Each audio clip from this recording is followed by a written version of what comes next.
વિદ્યાર્થી મિત્રો, આપણે હવે ભાષા સજ્જતા વિશે સમજીશું. તો નીચેના વાક્યો વાંચો.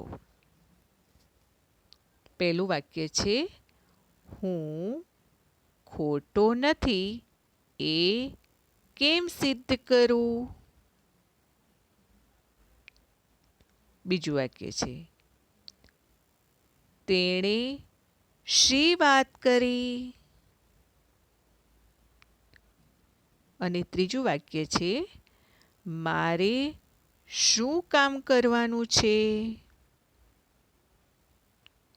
તો વિદ્યાર્થી મિત્રો, ઉપરના વાક્યોમાં કેમ, શી, શું જેવા શબ્દો દ્વારા પ્રશ્ન પૂછીને કશીક વિશેષતા પ્રગટ થાય છે. આવા વિશેષણોને પ્રશ્નવાચક વિશેષણ કહેવામાં આવે છે. આવા વિશેષણોને પ્રશ્નવાચક વિશેષણ કહેવાય.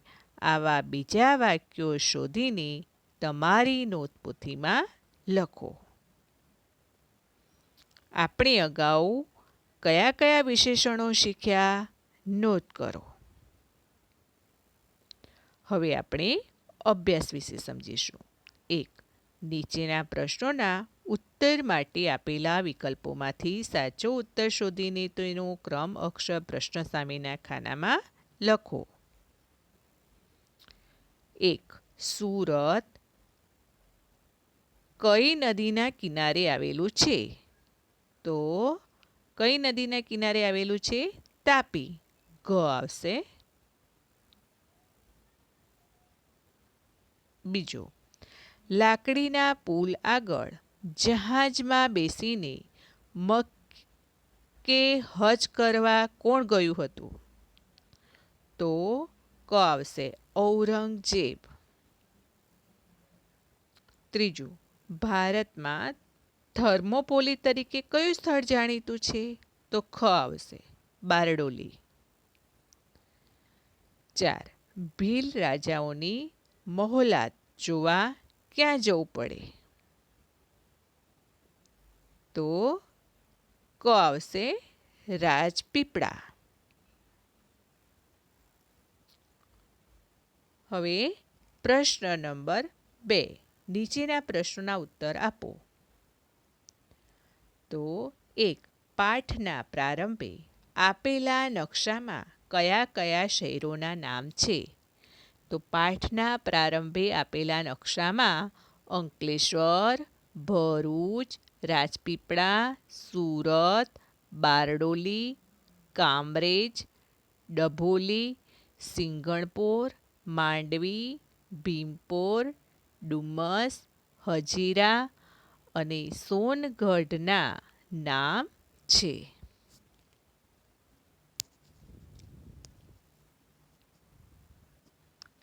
તાપી નદીને કોની પુત્રી કહી છે? તો તાપી નદીને કોની પુત્રી કહી છે? સૂર્યપુત્રી કહી છે. તાપી નદીને સૂર્યની પુત્રી કહેવામાં આવે છે. ત્રીજું, અંગ્રેજોએ ખૂંટો બેસાડ્યો એટલે શું? તો અંગ્રેજોએ ખૂંટો બેસાડ્યો એટલે પાયો નાખ્યો.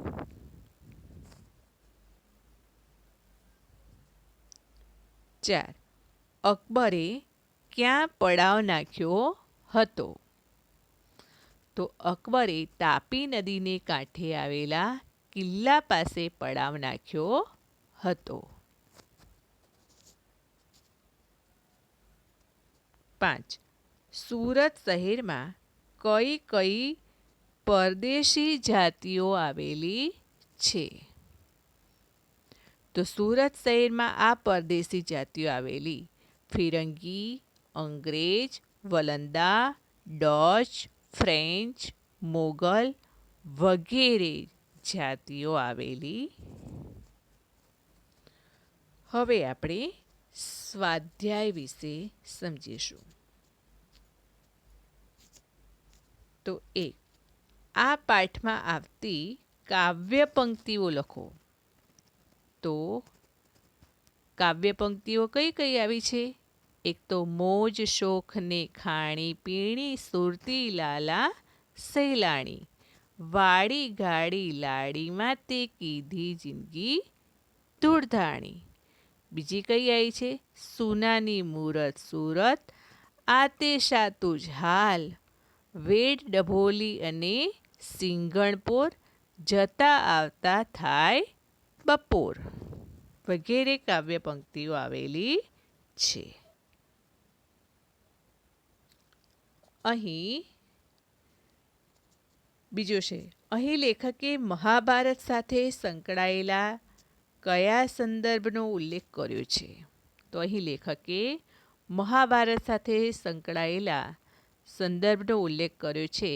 એક તો કુરુક્ષેત્રનું મેદાન, પાંડવોની ગુફા અને ભીમની ગદા અને હેડંબા વન વગેરે ઉલ્લેખ કરેલો છે. આ પાઠમાં લેખકે નર્મદા નદી માટે કયા વિશેષણો વાપર્યા છે? તો આ પાઠમાં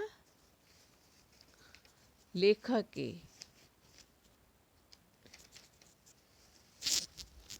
નર્મદા મૈયા માટે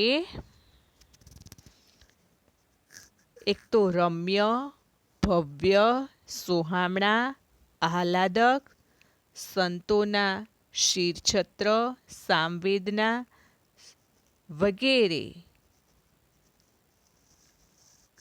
અને અલંકારાયેલા અનસૂયાના પરમ સખીજન તેમજ પ્રાતઃ સ્મરણીય વગેરે વિશેષણો વાપર્યા છે.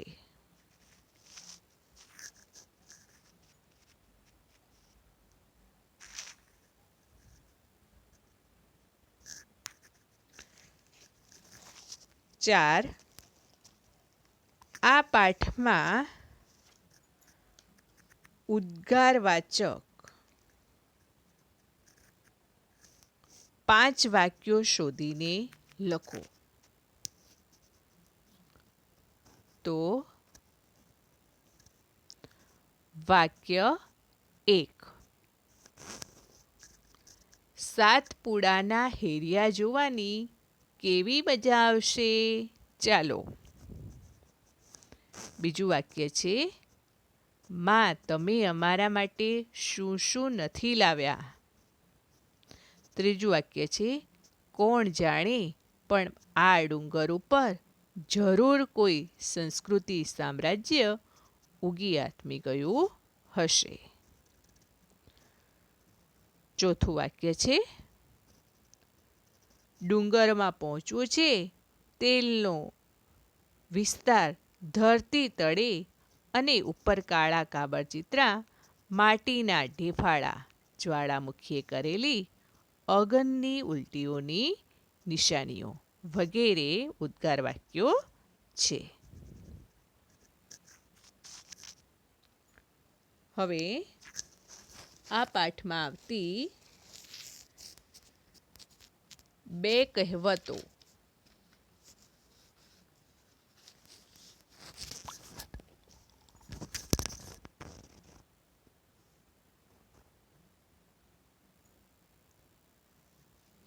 તો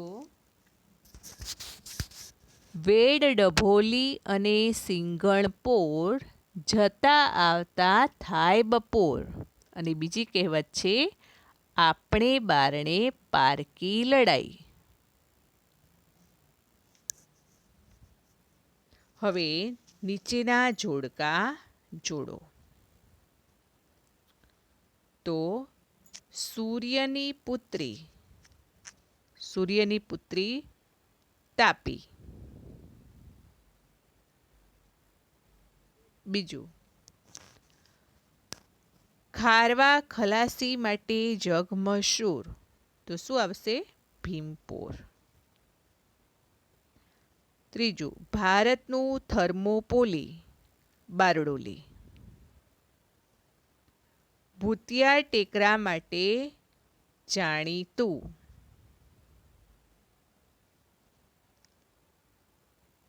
ડબોલી. અને રાણી રૂપમતી જ્યાંથી ગિરી અટારી પર ચડી રેવાના દર્શન માટે માંડવ ગઢ.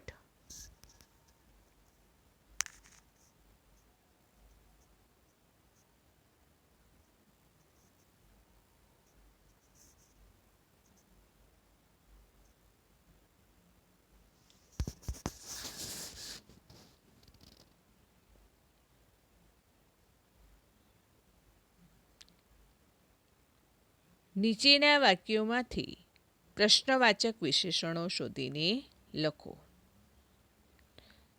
તો નર્મદા મૈયા ગુજરાતે પધારતા કેવી ઝાંઝ્વલ્યમાન બને છે. તો પ્રશ્નવાચક વિશેષણ કેવી. તમે અમારા માટે કેવી જલેબી લાવ્યા છો. બીજું છે તો તમે અમારા માટે કેવી જલેબી લાવ્યા છો. તો કેવી એ પ્રશ્નવાચક વિશેષણ છે. ત્રીજું છે સોનગઢમાં, સોનગઢના જંગલોમાં કયા કયા વૃક્ષો છે. તો કયા કયા. કયા કયા એ પ્રશ્નવાચક વિશેષણ છે. કુરુક્ષેત્રના મેદાનને શું માનવું. શું એ પ્રશ્નવાચક વિશેષણ છે.